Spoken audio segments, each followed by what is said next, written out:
आधी रात का समय था।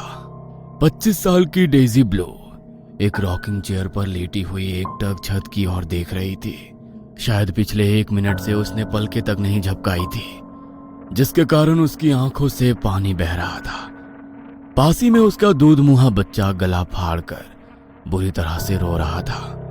आमतौर पर एक बच्चे के रोने की आवाज से गहरी नींद में सोई माँ भी हड़बड़ाकर उठ बैठती है, लेकिन अपने नन्हे बेबी ब्लो के रोने का डेजी पर मानो कोई असर नहीं पड़ रहा था।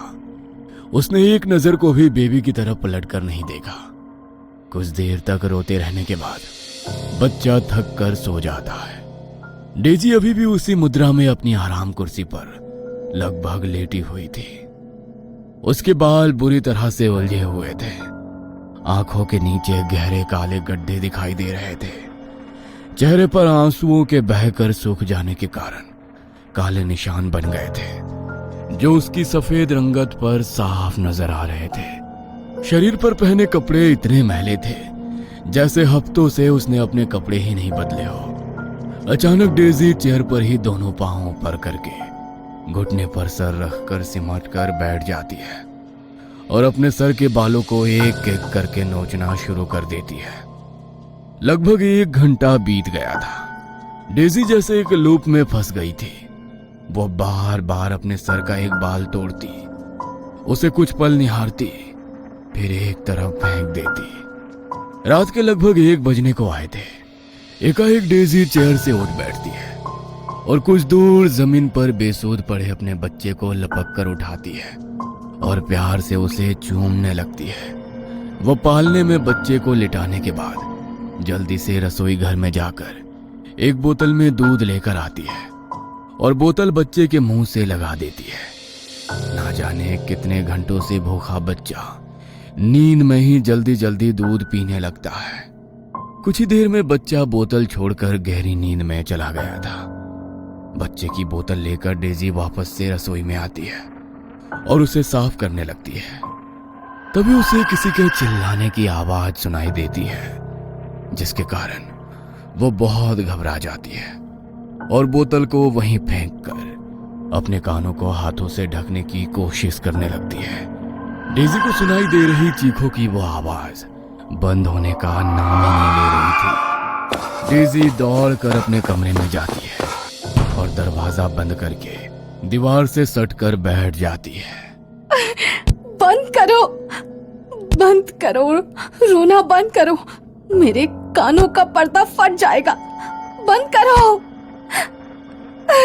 बंद करो रोना। कहते हुए डेजी अपना सर दीवारों में मारने लगती है। कुछ ही देर में तेज दर्द और काफी खून बह जाने के कारण डेजी बेहोश हो जाती है। कुछ घंटे बीतने के बाद डेजी को होश आता है तो उसे एक बार फिर अपने बच्चे के रोने की आवाज सुनाई देती है। बच्चे को रोते देख डेजी भी बुरी तरह से चीख कर रोने लगती है। डेजी एक 23 साल की सुंदर महिला थी। खूबसूरत और जवान डेजी से कई लड़के दोस्ती करना चाहते थे, लेकिन डेजी के मन में बस निक की छवि बसी हुई थी, जो सेना में सिपाही था।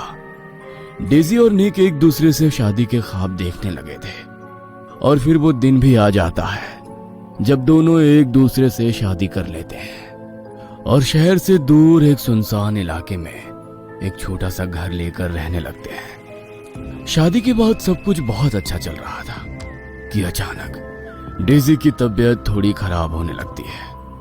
तभी उसे पता चलता है कि वो प्रेग्नेंट है। पता नहीं ये प्रेगनेंसी से पैदा हुई चिड़चिड़ाहट थी या कुछ और, लेकिन डेजी अब कुछ अलग सा व्यवहार करने लगी थी। हरदम मुस्कुराने वाली डेजी के चेहरे से हंसी मानो गायब हो गई थी। उसकी आंखों के नीचे गहरे काले गड्ढे दिखने लगे थे और आंखें पीली पड़ गई थी। उसका चेहरा थका हुआ और शरीर बेदम सा नजर आने लगा था।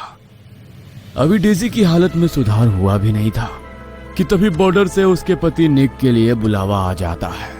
प्लीज निक, मुझे अकेले छोड़कर मत जाओ। मैं ये सब अकेले मैनेज नहीं कर सकती। हमारा बच्चा आने वाला है। प्लीज अपने बच्चे के लिए ही रुक जाओ।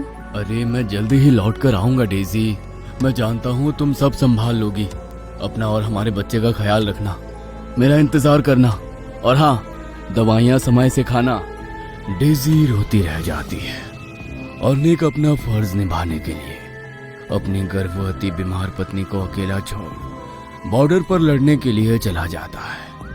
निक के जाने के बाद डेजी की हालत और भी बिगड़ने लगी थी। कहीं कहीं दिन तक वो घर से बाहर नहीं निकलती थी, ना किसी से बात करती, ना ढंग से खाना खाती, बस हर समय टकटकी लगा है दरवाजे की ओर देखती रहती। कुछ ही दिनों में उसका बच्चा इस दुनिया में आ जाता है, जिसको वो प्यार से बेबी ब्लू कहकर पुकारने लगती है। वैसे तो बच्चों को देखकर माँ अपने सारे गम भूल जाती है, लेकिन डेजी की हालत कुछ अलग थी।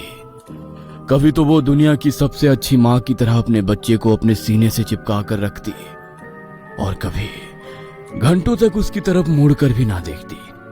वो अक्सर कमरे में लगी अपने पति और अपनी तस्वीर को निहारते हुए अपना समय बिताया करती थी। एक दिन दरवाजे पर आहट होती है। डेजी देखती है कि सामने एक पोस्टमैन चिट्ठी लेकर खड़ा हुआ है। डेजी वो चिट्ठी लेकर पढ़ने लगती है। क्या आप भी IBPS AFO और नाबार्ड जैसे एग्रीकल्चर एग्जाम्स के थ्रू सरकारी पद पर पहुंचना चाहते हैं तो डेजी वो चिट्ठी लेकर पढ़ने लगती है। चिट्ठी पढ़कर डेजी की आंखें हैरत से फटी रह गई थी। उस एक पल में मानो डेजी की सारी दुनिया उजड़ गई थी। चिट्ठी में डेजी को अपने पति निक की मौत की खबर मिलती है।